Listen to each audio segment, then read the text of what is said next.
Welcome back to the Podcasting Problem Solver. I'm Leah Bryant, your go-to podcast growth strategist, here to coach you to podcast strategically for better results. Let me guess, you've got great content, thoughtful episodes, and people DMing you saying, I love your show. But on the other hand, you've got no inquiries, you're not booking calls, and no messages in your DMs that are like, hey, can we work together? Which usually leads you to the quiet thought of, am I supposed to sell harder? Well, that is a hard no. Hear me when I say that, okay? Because here's what most podcasters miss. If your podcast feels salesy, the problem isn't in your call to action, otherwise known as CTA. It's everything that came before it. Today, we're talking about how to turn listeners into clients without awkward pitching, apologetic call to actions, or suddenly sounding like a totally different person. And by the end of this episode, you'll know exactly why your content can be valuable and still not convert and how to fix it. Here's what I see all the time inside podcast audits. Podcasters treat conversion like a moment in time instead of a system. They think if they just say the right words at the end, it'll work. But did you know that conversions don't start with your call to action? Nope. It starts way earlier than that. Think about it. If your listener doesn't already understand what problem you solve, who you solved before, and why you're the logical next step, then your call to action lands like, anyway, here's my link to the calendar, right? There's no trust runway. There's no momentum. You're just living on vibes and hope. And hope, as I have said a lot on this podcast, is not a growth strategy.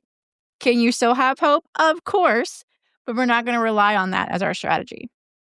So let's break this down using two parts of the seamless podcast framework that matters most here, which is strategy and momentum. So every episode should do one primary thing, whether that's build trust, shift a belief, create clarity, or position your offer as the next step. I want you to pick one.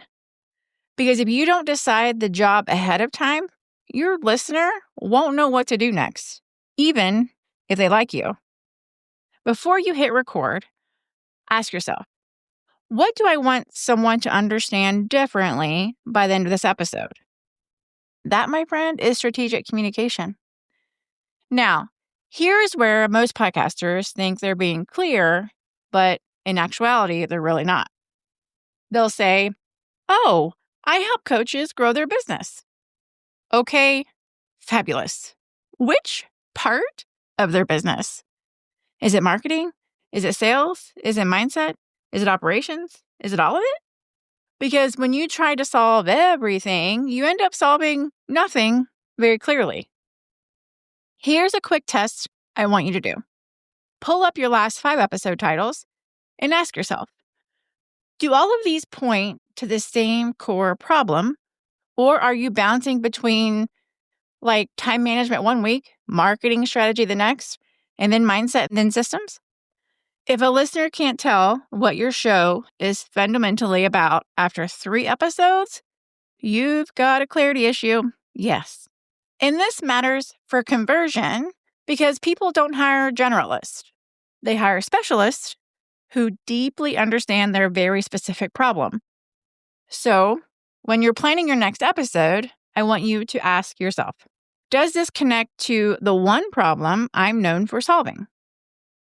If you answer that question, well, sort of, or, I mean, it's related, Leah, I want you to pause because that is a red flag, friend. Red flag.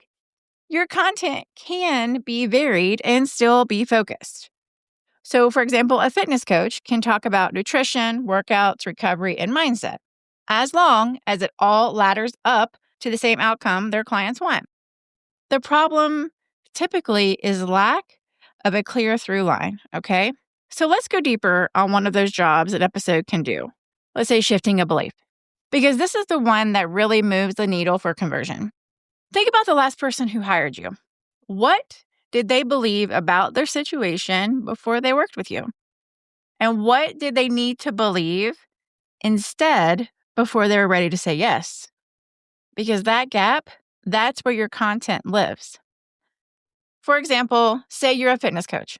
Your ideal client might believe, I just need to eat less and work out more to finally lose this weight. And what you know is that they're already under eating, their metabolism has adapted to that, and more restriction is actually making it harder for them to see results. Your episode's job is to shift that belief, okay? To help them see, oh, it's not about eating less. My body needs more fuel to actually function properly. See, that's the belief shift that makes your offer the obvious next step. Here's what this looks like in practice.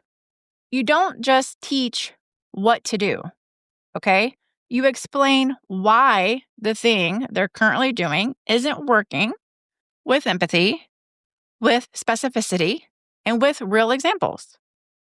I want you to validate that they're not the problem.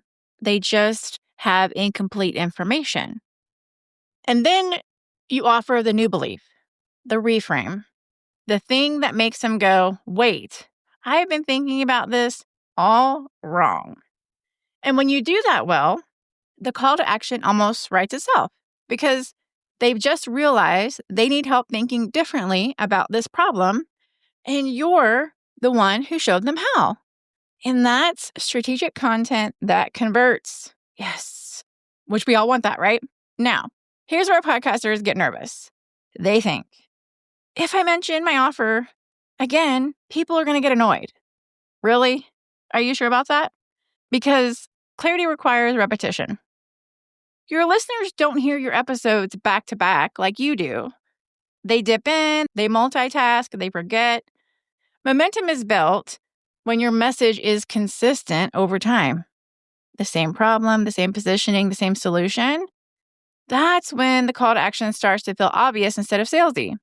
Now, if you're sitting there thinking, okay, Leah, I get this conceptually, but I have no idea if my show is actually doing this. Well, that's exactly what I look at inside a podcast growth audit. I uncover what's blocking your momentum and fix it strategically. And guess what? There's a link below where you can book yours today. See what I did there? Go back and listen and see how I weave that in there.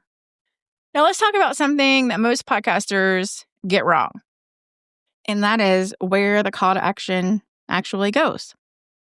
Here's a pattern that I see consistently. 25 minutes of great content. Then suddenly, in the last 2 minutes, there's this abrupt shift. The tone changes in your voice, your energy drops, and there's this hurried, oh, and by the way, if you want to work with me, here's a link. It feels really disconnected, right? Because it is. Your listener just spent the whole episode with you. They're nodding along, they're getting great value, and then you save the invitation for the very end when they're already reaching for their keys or switching to the next episode. So here's what works better. I want you to sprinkle your call to actions throughout the episode. You'll mention your offer when it's relevant to what you're already talking about. So if you're explaining a problem your listener might be facing, that's the moment to say, this is exactly what we address inside my program. Or if you're sharing a success story, that's when you mention, if you want results like this, let's talk. Don't think about it as selling harder. I want you to reframe that and think about it as you're serving others by helping them. So it's about inviting them consistently, okay? You're not selling, you're inviting, you're helping, you're serving. Because when someone hears your offer mentioned naturally 2 or 3 times during an episode, by the time they reach the end, it doesn't really feel like a pitch. It feels like a logical next step they've already been considering, okay? All right, let me give you an example, as you know I love to do. So I had a podcast growth audit recently, and they had solid production, thoughtful content, and they posted consistently, right? Didn't miss a beat. But they had 0 leads. And when I asked them, how do you want this show to support your business? There was a giant pause because they hadn't decided. Their episode taught great ideas, but they never connected the dots. So I didn't want to change their personality. I didn't want to add a bunch of pushy call to actions. But what we did was change 3 things. Only 3. We clarified the one problem the show solved. We aligned each episode to that problem and then positioned their offer as the natural continuation of the conversation. And you know what happened? 2 weeks after that, they were booking calls directly from their listeners. They were also having conversations in their DMs. And that's the kind of shift that we create inside a podcast growth audit. Same voice, same warmth, just strategic structure. If you want to see where your show might be missing pieces, then grab your session at the link below. I have spaces in January just for you. Here's what I want you to remember. Your call to action is only effective if the rest of the show structure supports it. If your content builds trust, teaches with intention, and repeats your positioning while also clearly naming the problem that you solve, well, then inviting someone to work with you doesn't feel salesy because it feels helpful. Like saying, if this helps, here's how we can go deeper. And look, you've got the content. You're showing up. You're creating value. Now it's about making sure the structure supports the work you're already doing. All right. If you found this episode helpful, make sure you're following the show because next week we're talking about what happens when you're consistently publishing and doing all the right things, but still not seeing growth. Until next time, keep your podcast purposeful, keep those call to actions strategic, and keep your growth seamless. And I'll see you next time.